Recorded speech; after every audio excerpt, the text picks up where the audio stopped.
Honda Odyssey memiliki posisi yang unik di pasar MPV.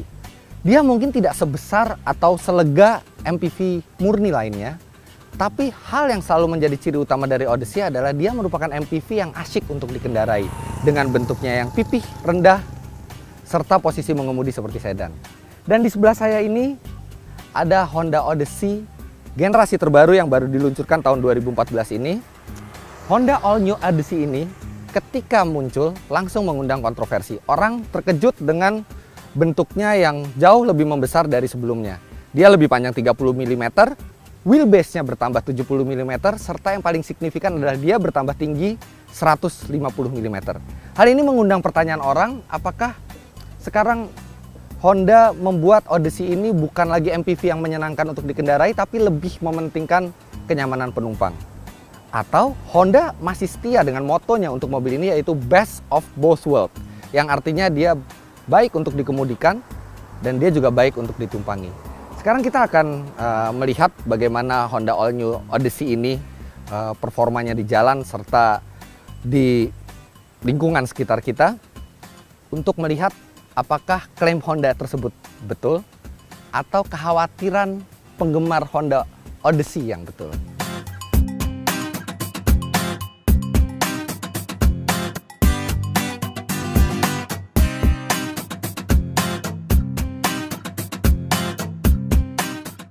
Terlepas dari bentuk bodinya yang lebih besar, tapi Honda memiliki detail-detail yang cukup modern. Kita bisa lihat lampu proyektornya terlihat cukup futuristis berpadu dengan grill di tengah. Dan lampu ini juga memiliki DRL, Daytime Running Light LED, serta mempunyai bantuan untuk pada saat kita bermanuver. Jadi kalau kita hendak belok ke kanan atau ke kiri, begitu kita mengaktifkan sen, maka akan ada lampu yang menyorot ke samping.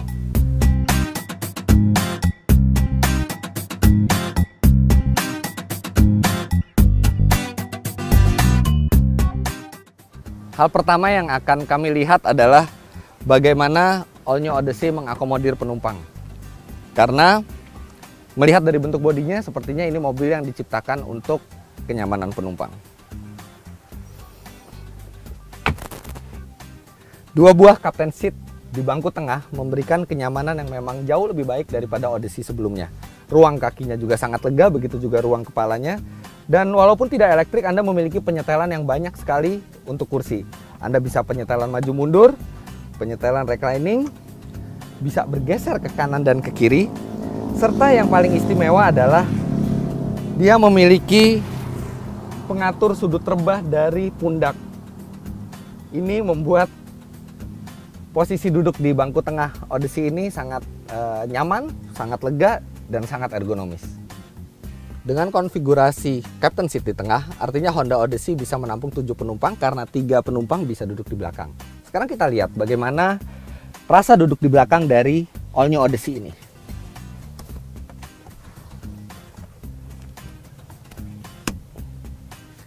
Saya adalah orang yang memiliki tinggi 177 cm dan masih ada sekitar 7 cm lagi legroom di depan saya, sehingga tidak ada kaki mentok sama sekali. Bahkan ruang kepala juga masih tersisa cukup baik. Bahkan untuk perjalanan jauh sekalipun, tempat duduk belakang dari All New Odyssey ini merupakan tempat yang sangat mengasihkan untuk dihuni. Dalam hal akomodasi, artinya Odyssey baru ini meningkat baik dari kenyamanannya maupun dari volume ruang gerak Anda di dalam.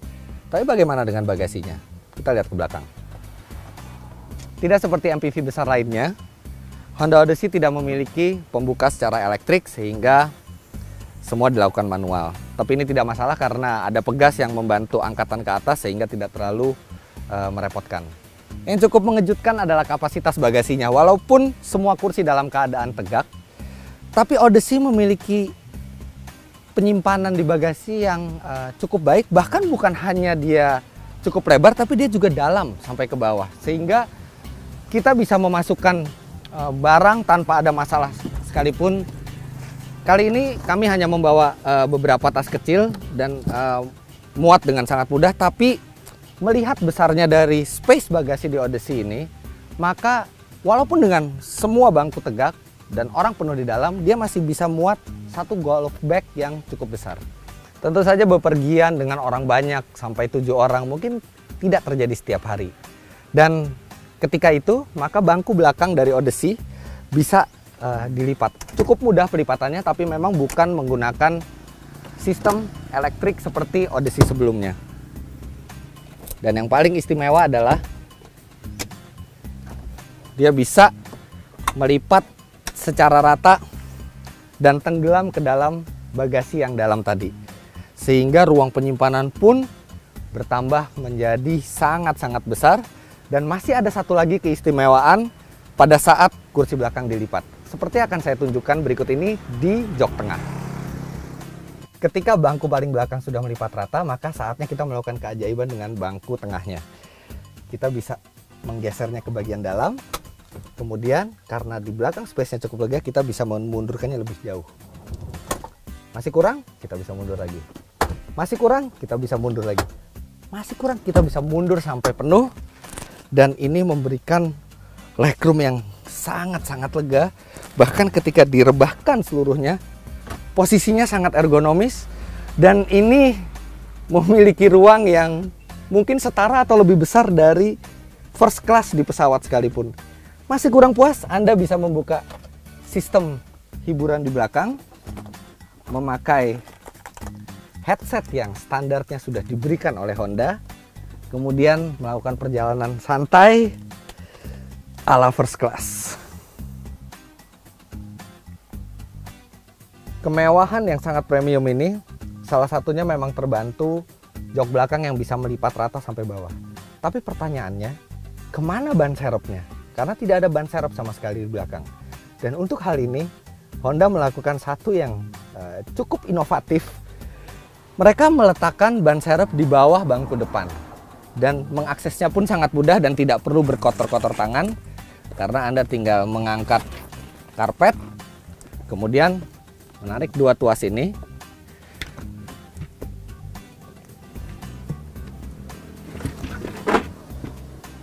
Ini ban serep dari Odyssey.